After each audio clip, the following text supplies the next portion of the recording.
Overall condition খুবই খারাপ, একেবারে ক্রিটিক্যাল বলতে যা বোঝায় তাই। ওনার ব্যাপারে আমরা কোনো আশার কথা বলবো না। আমরা যখন অপারেশন করার জন্য প্ল্যান করতেছি তখন ওনার ভাই, উনি বুলেট প্রুফের সময় ওনার সাথে ছিলেন, উনি কিন্তু বলছিলেন যে বেঁচে নাই, তারপর আপনারা করেন।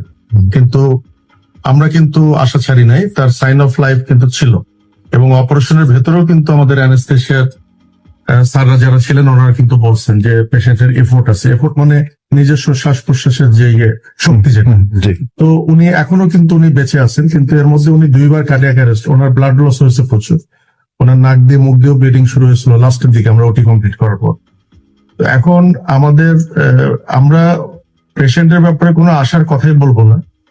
উনি সর্বোচ্চ খারাপ অবস্থাতেই আছেন, কিন্তু উনি এখনো বেঁচে আছেন, আর বাকিটা আল্লাহর ইচ্ছা।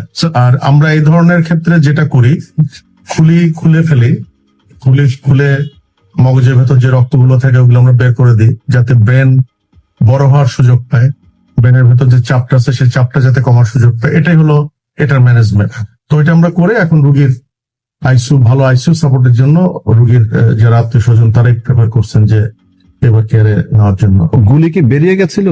মোস্ট প্রবলি মানে আমরা এত হারিনেসের মধ্যে, কারণ বুলেট যদি ভেতরে থেকেও যায়, ধরে নিলাম যে বুলেট ভেতরে মগজের ভেতরে আছে, ওটা একদম মগজের সেন্টার পয়েন্ট, ওখানে অ্যাপ্রোচ করার কোনো প্রয়োজন নাই, ওটা করা হয় না। মানে বেরিয়ে যায়, বুলেটটা বের হয়ে গেছে, কারণ বুলেটটা একদিক দিয়ে ছিদ্র হয়ে আরেক দিক দিয়ে হাঁটি ভেঙে বের হয়ে গেছে, সুতরাং ওটা বুলেটই বের হয়ে গেছে আমরা ধরে নিতে পারি। কিন্তু বুলেটের কিছু ফ্র্যাগমেন্ট ব্রেনের ভেতর থেকে গেছে, সেটা আমরা যখন অপারেশন করছি কিছু ফ্র্যাগমেন্ট আমরা পেয়েছি, ওগুলো আমরা সংরক্ষণ করছি, খুব ছোট ছোট ফ্র্যাগমেন্ট।